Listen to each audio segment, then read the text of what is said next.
Good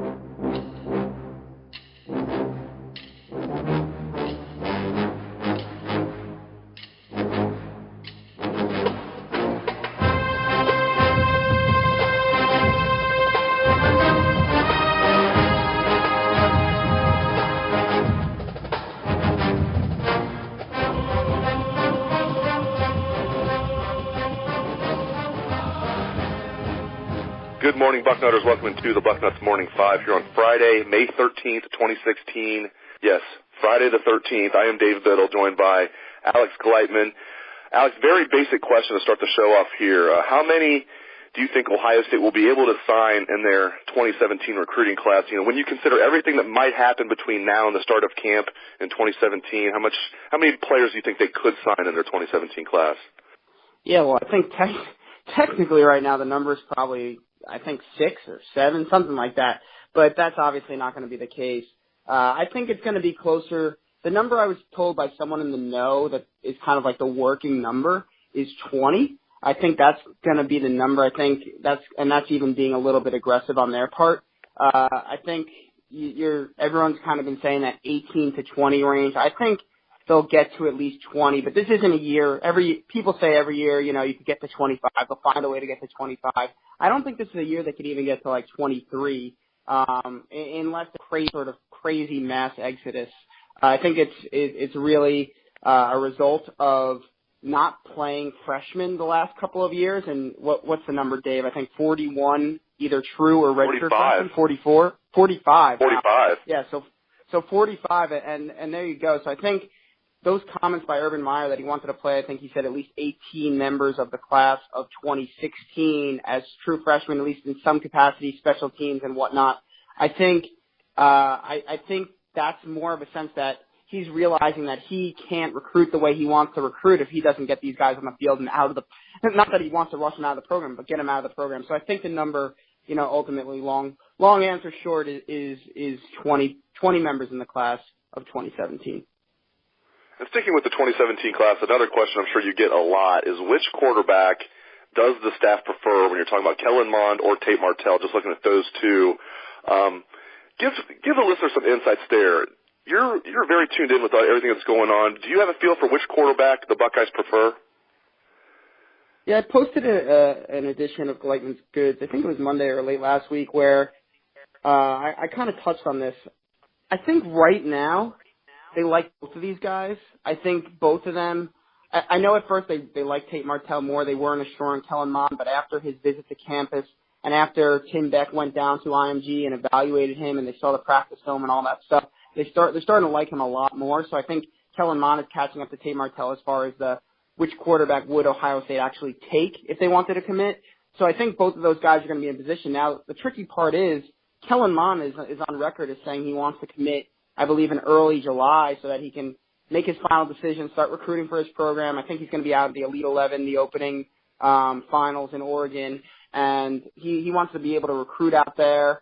And Tate Martell, on the other hand, is a guy who's going to take, he said he's going to take all 5 official visits. Now, he said there's a chance, you know, if he finds a place he loves and wants to commit there, he could do that. Obviously, pressure from certain programs. But I don't think Tate Martell's the type of guy who's going to, you know, take, if Urban Meyer went to him and said, we need an answer right now in July 1st, I don't think Tate Martell is going to give him an answer. I think he's going to say, Coach, I'm not ready to make a decision. I want to take my official visits.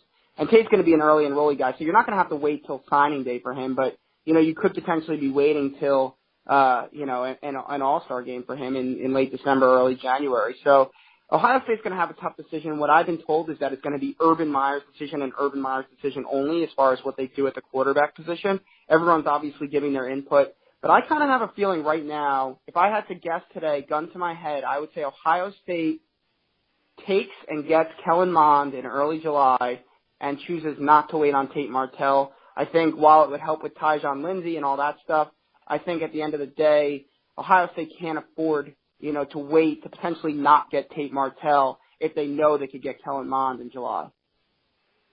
I wasn't going to ask you about Tyjon Lindsey, but since you touched on him, let's say that happens. Let's say they get Kellen Mond. From everything we've been hearing, Tyjon Lindsey wants to be a Buckeye. Do you think that would push that back? Might that affect that situation? Or do you think Tyjon Lindsey would get on board even with Kellen Mond as the quarterback in the class? I think Ohio State's where Tyjon wants to go right now. I don't I think he'd love to play with Tate if the situation could work out, but I don't think he's tied to playing with Tate. I think he's going to make the best decision for him. And, while Tate, what he's thinking and what he's going to do potentially, if Tate Martell goes to USC, I mean, that's a huge boon for USC as far as getting Tyjon Lindsey. But first of all, I think Tyjon's going to decide before Tate. So I think it could be the other way around where potentially Tyjon's pulling Tate wherever he goes. Obviously, if it's Ohio State and they have Mond, that's not going to be the case. But I think, if Tate Martell goes to Cal, I'm not going to say Tyjon Lindsey's going to Cal because Tate Martell's going to Cal. So I think Tyjon is going to make his own decision. The best thing for him, I think right now Ohio State is his number one choice. I think USC and Nebraska are second and third, whatever way you want to put them respectively. And, I think right now the Buckeyes are in a great position for Tyjon. They really would love to get him back on campus this summer and, of course, for an official visit. If not, probably earlier in the season for an official visit just to kind of keep things going in the right direction. Checking out the other side of the ball with the 2017 class, defensive tackle Jay Tufele out of Utah, ranked as the number 4 defensive tackle in the country, number 60 overall prospect in the country, according to the 24/7 Sports Composites. Obviously a big-time recruit. What is the latest with Jay Tufele, Alex? Well, Jay is kind of taking his time. Ohio State's one of the schools that I believe are more firmly in the mix than a lot of people think.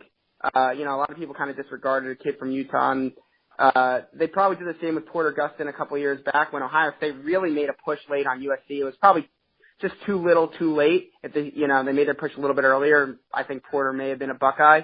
At the same time, they did land Brandon Bowen out of Utah. So there is a presence in Utah. Of course, Urban Meyer coached the Utes for a couple of years, so there are ties to the area. I know Tufele is friendly with Brandon Bowen. He hears great things about Ohio State. It's just, when you're dealing with kids out there, BYU, Utah are obviously factors. The West Coast schools such as USC, UCLA, even Oregon, those Stanford, Cal, those schools are certainly factors. So Ohio State's, facing an uphill battle from the start. That said, they've made great progress. Larry Johnson has started a great relationship. I think Jay's going to visit in June, or July. It will be an absolutely key visit for Ohio State to get him on campus and make him feel comfortable. And I think from Ohio State's perspective, he's one of the few defensive tackles that they would take today, not knowing what the number situation is. I think him and Marvin Wilson and Aubrey Solomon from Georgia, those are the 3 guys that they are takes no matter what type of guys right now. Whereas some other guys like a Darnell Ewell and a Fred Hansard, those aren't guys who they would take today given the lack of clarity in the number situation. Alex, with this being such a small class, comparatively speaking, we're used to, 25 kids in each class, roughly 24, 25. Ohio State's had the number 1 ranking in the 2017 class since the rankings came out. They have just been holding steady. But am I wrong to think that it's going to be almost impossible for them to finish with the number 1 class? They only signed 20 kids. Just give me some insights there. Do you think Ohio State has a good chance of finishing with the number 1 class, or with it being a smaller class, do you think 1 or 2 other schools are going to jump them? No, if I had to predict right now, I would say they're not going to end up with the number 1 class just because, again, I think they're going to sign like 20 guys. So I think just the pure volume and just the way the formula works on the 24/7 composite team rankings, I just think there's going to be a class like maybe even Alabama's or someone else where they're going to have like 26, 27 guys, pretty good guys as well, and they're going to be able to get that number 1 spot. Now, that said, I think it's very possible Ohio State finishes with the number 1 average star ranking in the class of 2017. I think on paper this is going to be, as far as like the average star rating, I think this is going to be Urban Meyer's best class on paper. And as Steve Wilfon kind of, wrote a column, could the 2017 class match the 2013? Obviously, they need to prove that on the field. But on paper, coming in, I certainly think that they're going to have a great shot. I'll answer that question, no. I hope I'm wrong, but we're not going to see a class like the 2013 class for a long time. That's what we call a once-in-a-generation class, much like the 1967 class, Super Sophomores 1, Super Sophomores 2. I don't think we're going to see a class like that for a long, long time. I hope I'm wrong. That's what Alabama fans probably said, 5-6 years ago. This class that won our first championship or whatever, we're not going to be able to, these guys were special. And look what happens. I mean, you get the success in today's college football. These kids want to gravitate to these winning programs. And Nick Saban, Alabama is continually, how many years in a row have they had the number one recruiting class in the 24/7 composite rankings? Or if not number one, they're certainly top three. And I think Ohio State is with that national championship, that started fueling Ohio State's turn to consistently be in the top five, maybe start to grab that number one spot annually. And I think while I agree it was a special class 2013, I don't think it's kind of a once in a generation deal for Ohio State, at least while Urban Meyer is the head coach. I think it's a new era for Ohio State on the recruiting front. I love Jim Tressel. I love the job he did. I think John Cooper did a great job recruiting. Both those guys had their own methods, but I think Urban Meyer is just on a completely different level than those guys. I agree that Urban Meyer is going to continue to recruit at an extremely high level. He's not just going to recruit well. He's going to recruit at an extremely high level. I'll just be shocked if he's ever able to top that 2013 class. And not just on paper coming in, what they were able to accomplish. I mean, 4 of those guys left after 3 years and were top 20 picks in the NFL draft. A few of them are still at Ohio State. Garyon Conley, I think, is going to be a first-round pick. J.T. Barrett's going to be one of the best quarterbacks to ever come through, and on and on and on. Joey Bosa and Ezekiel Elliott, 3rd and 4th pick overall. I mean, that's going to be tough sledding to top that group, but, you're right. If anybody can do it, it would be Urban Meyer. Hey, real quick, this is one question I'm curious about. Where's Todd Sibley going to end up? What's up with Todd Sibley next? So he's still technically in Ohio State's class, but there's no way he's going to accept a gray shirt, in my opinion.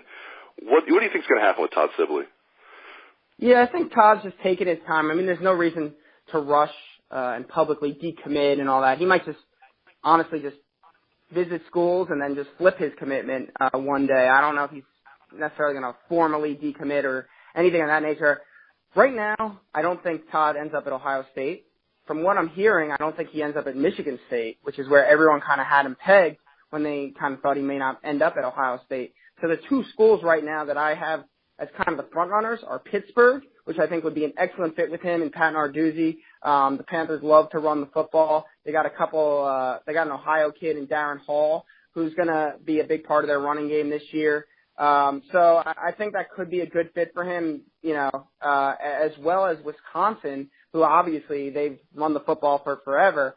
And I think Wisconsin and Pittsburgh, those are 2 schools that can absolutely be great fits for him. And right now I would have those 2 schools as the front runners for Todd Sibley.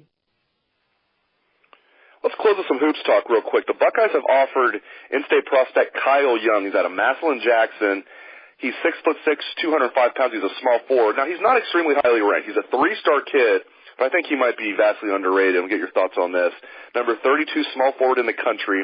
Number 148 overall player in the country, according to the 24/7 Sports composite in the 2017 class. So tell the listeners a little bit about Kyle Young. Talk about his game, and do you think he'll be a Buckeye, and is he a little bit underrated on the recruiting trail? Yeah, I think Kyle's a little underrated. He's a kid I really like a lot. He's about, 6'7". He's the type of kid who's probably like a college 4, but maybe an NBA 3.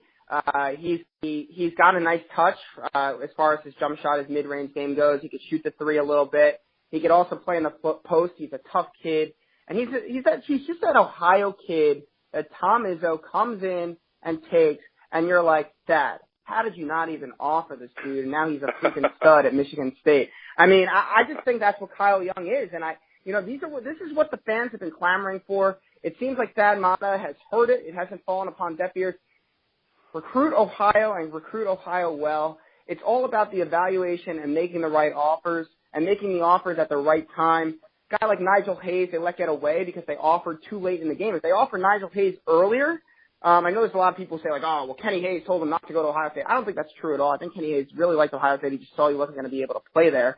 But I think, if they offered a guy like Nigel Hayes early in the process like they are with Kyle, I think that maybe he would have been a Buckeye and maybe he could have went on to have a really good career. So there's situations like that where I think Thad Matta's starting to learn from, and he's really saying, you know what, there's some really good talent in Ohio. We could build a really good basketball team, getting guys from Ohio, getting a couple national studs, a couple other regional guys, putting together a really good basketball team. And I think Kyle Young could be a guy that Ohio State is really happy they offered in a couple of years.